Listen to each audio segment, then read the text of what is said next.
একসময় রক্ষণশীলতার চর্চায় উপরের দিকেই ছিল সৌদি আরবের নাম, কিন্তু সেখানেই ঘটছে একের পর এক ভিন্ন ঘটনা।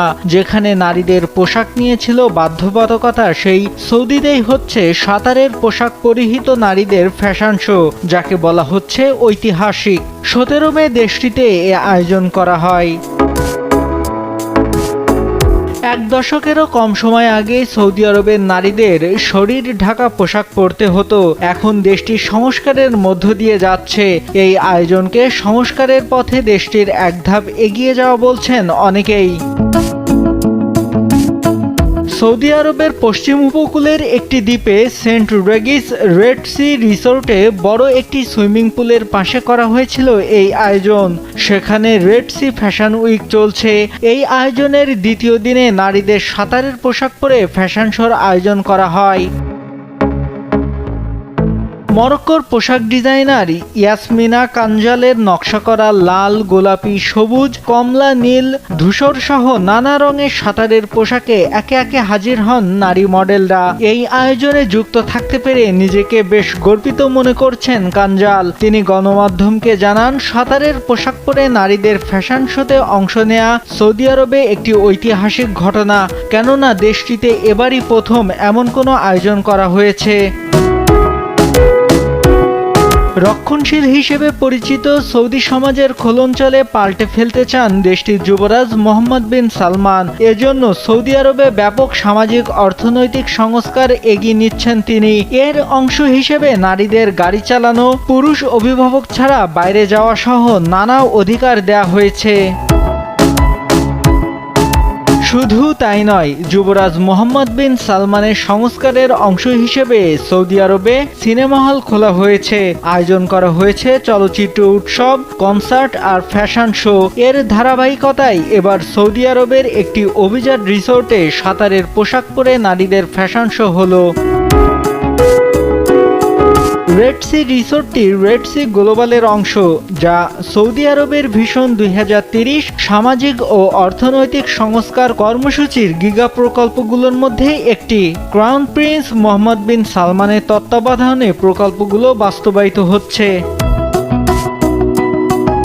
ইতিমধ্যে এই ফ্যাশন শো নিয়ে আলোচনা সমালোচনার ঝড় ওঠে মুসলিম বিশ্বে। অনেকে বলছেন, মুসলিম বিশ্বে নেতৃত্ব দিতে চাওয়া সৌদির জন্য বিষয়টি লজ্জার। নিউজ ডেস্ক, দেশটি একসময় রক্ষণশীলতার চর্চায় উপরের দিকেই ছিল সৌদি আরবের নাম, কিন্তু সেখানেই ঘটছে একের পর এক ভিন্ন ঘটনা। যেখানে নারীদের পোশাক নিয়েছিল বাধ্যবাধকতা, সেই সৌদিতেই হচ্ছে সাঁতারের পোশাক পরিহিত নারীদের ফ্যাশন শো, যাকে বলা হচ্ছে ঐতিহাসিক। 17 মে দেশটিতে এ আয়োজন করা হয়। এক দশকেরও কম সময় আগে সৌদি আরবের নারীদের শরীর ঢাকা পোশাক পরতে হতো। এখন দেশটি সংস্কারের মধ্য দিয়ে যাচ্ছে। এই আয়োজনকে সংস্কারের পথে দেশটির এক ধাপ এগিয়ে যাওয়া বলছেন অনেকেই। সৌদি আরবের পশ্চিম উপকূলের একটি দ্বীপে সেন্ট রেগিস রেড সি রিসোর্টে বড় একটি সুইমিং পুলের পাশে করা হয়েছিল এই আয়োজন। সেখানে রেড সি ফ্যাশন উইক চলছে। এই আয়োজনের দ্বিতীয় দিনে নারীদের সাঁতারের পোশাক পরে ফ্যাশন শোর আয়োজন করা হয়। মরক্কোর পোশাক ডিজাইনার ইয়াসমিনা কানজালের নকশা করা লাল, গোলাপি, সবুজ, কমলা, নীল, ধূসর সহ নানা রঙের সাঁতারের পোশাকে একে একে হাজির হন নারী মডেলরা। এই আয়োজনে যুক্ত থাকতে পেরে নিজেকে বেশ গর্বিত মনে করছেন কানজাল। তিনি গণমাধ্যমকে জানান, সাঁতারের পোশাক পরে নারীদের ফ্যাশন শোতে অংশ নেয়া সৌদি আরবে একটি ঐতিহাসিক ঘটনা, কেননা দেশটিতে এবারই প্রথম এমন কোনো আয়োজন করা হয়েছে। রক্ষণশীল হিসেবে পরিচিত সৌদি সমাজের খোলনচলে পাল্টে ফেলতে চান দেশটির যুবরাজ মোহাম্মদ বিন সালমান। এজন্য সৌদি আরবে ব্যাপক সামাজিক অর্থনৈতিক সংস্কার এগিয়ে নিচ্ছেন তিনি। এর অংশ হিসেবে নারীদের গাড়ি চালানো, পুরুষ অভিভাবক ছাড়া বাইরে যাওয়া সহ নানা অধিকার দেয়া হয়েছে। শুধু তাই নয়, যুবরাজ মোহাম্মদ বিন সালমানের সংস্কারের অংশ হিসেবে সৌদি আরবে সিনেমা হল খোলা হয়েছে। আয়োজন করা হয়েছে চলচ্চিত্র উৎসব, কনসার্ট আর ফ্যাশন শো। এর ধারাবাহিকতায় এবার সৌদি আরবের একটি অভিজাত রিসোর্টে সাঁতারের পোশাক পরে নারীদের ফ্যাশন শো হলো।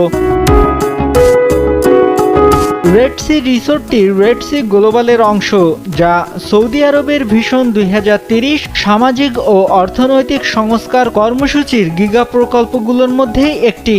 ক্রাউন প্রিন্স মোহাম্মদ বিন সালমানের তত্ত্বাবধানে প্রকল্পগুলো বাস্তবায়িত হচ্ছে।